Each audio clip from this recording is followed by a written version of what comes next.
Γκάλης. Η διείσδυση, το σούτ υπό την πίεση του Τιχονένκο. Παλεύει ο Φασούλας, άτυχος στο follow.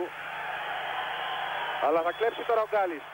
Ο Γκάλης ήταν ένας και μοναδικός. Απλώς και ο ίδιος έχει την απορία να διαπιστώσει εάν τυχόν κληροδότησε κάποια από τα γονίδια στην κόρη του. Δεν θα την καταπιέσω εγώ, γιατί ο Μπάσης ήταν αθλητής μεγάλος και αυτά να κάνει πρέπει με τον αθλητισμό.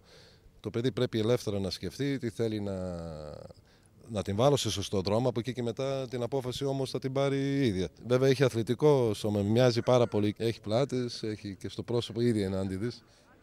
Ο Φάουστ, λένε, πούλησε την ψυχή του στο διάβολο για να ξαναγίνει νέος.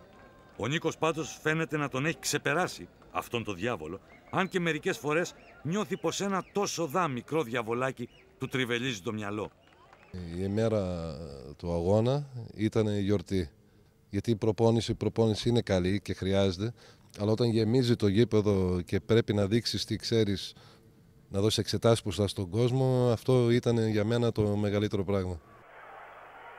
Έκανε κακή πάσα. Γρήγορα ο Γούλαρτ για τον Γκάλη που θα σημειώσει το καλάθι. Πραγματικά. 854 επίσημοι αγώνες, ποιο να πρωτοθυμηθεί και ποιο να λησμονήσει. Κι όμως υπάρχουν 2 μάτς που τα σκέπτεται ακόμη.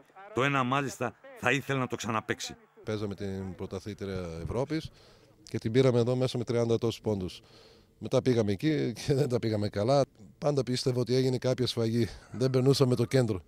Η Ιταλία ήταν μέσα στα πράγματα. Αυτό θα ήταν το μάτς που θα ήθελες να ξαναπαίξεις? Αυτό σίγουρα.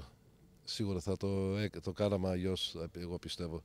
Πήγαμε πολύ άρατα με τον αέρα ότι πιστεύαμε ότι δεν υπάρχει περίπτωση να χάσουμε με τέτοια διαφορά και την πατήσαμε έτσι.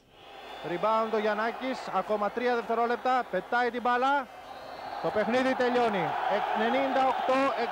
98-67, 31 πόντι διαφορά. Είναι κάτι το απίστευτο, δεν θα μπορούσε να το διανοηθεί και ο πιο φανατικός φίλος του Άρη.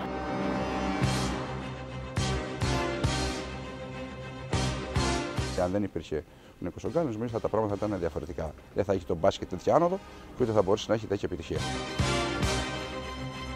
Προσωπικά εγώ δεν έχω καταλάβει τι έχω κάνει.